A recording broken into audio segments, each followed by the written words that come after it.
Hi, it's me, your boyfriend slash girlfriend slash day friend's favorite content creator.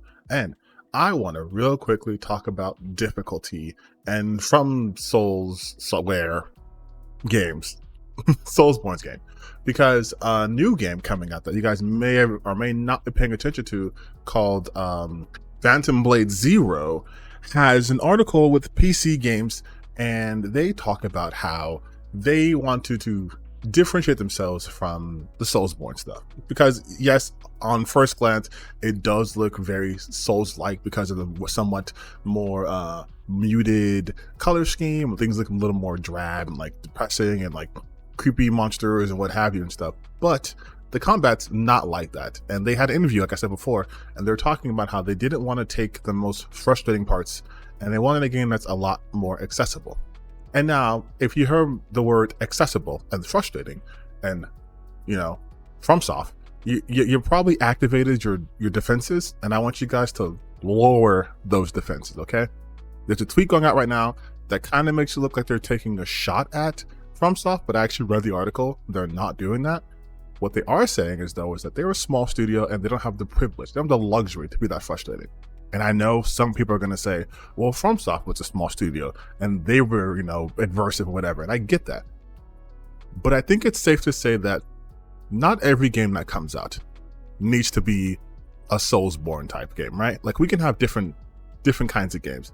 I'm hoping this is more like Ninja Gaiden or like Bayonetta, Devil May Cry-ish, because it's focusing more on wuxia than say like slow methodical combat.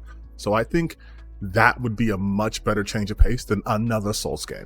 Like we have a lot of Souls games. I mean, hell, I was just playing the Elden Ring DLC again. You have Lies of P. You have Lords of the Fallen. You have what is that game? I didn't like that much. I'm gonna put it up here too. This game. And you know what? This game too. And that game. You know what? These games. There are a lot of Soulsborne games. So having a game coming out that's not focused on that is a net positive. Again, there are some people who are going to try to make this seem like they're attacking From Software. They're not. If anything, they said they took inspiration from them, which is cool. Always take inspiration for what you like, try to add your own spin to it, see what you come up with. I'm a fan of that. But I'm also a fan of not having to stick to the formula. So if we can get more games that aren't Soulsborne, I think that's good for the action adventure, action RPG genre. Just my 2 cents. I don't think it's that big of a deal if they say they don't want to be like FromSoft. They want their games to be more accessible. And I know people are going to also say the famous quote from Miyazaki that a game for everyone is a game for no one. But I don't think that's necessarily true.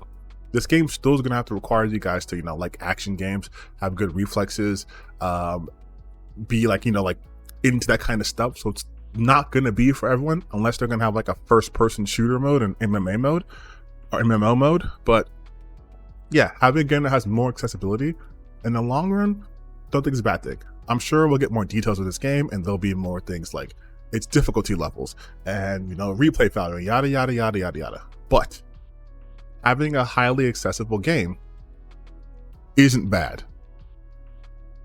Just like it's not bad to have hard Souls-like games, it's not bad to have accessible games that are maybe still hard, but hard in a different way. Like I said, this game hasn't come out yet. There's some gameplay available out there. There's some previews, but I haven't played it, and a lot of people have not, so I reserve my judgment.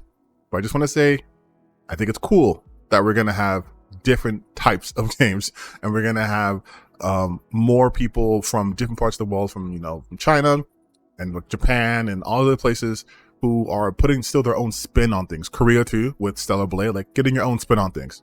I think it's net positive. Just my 2 cents.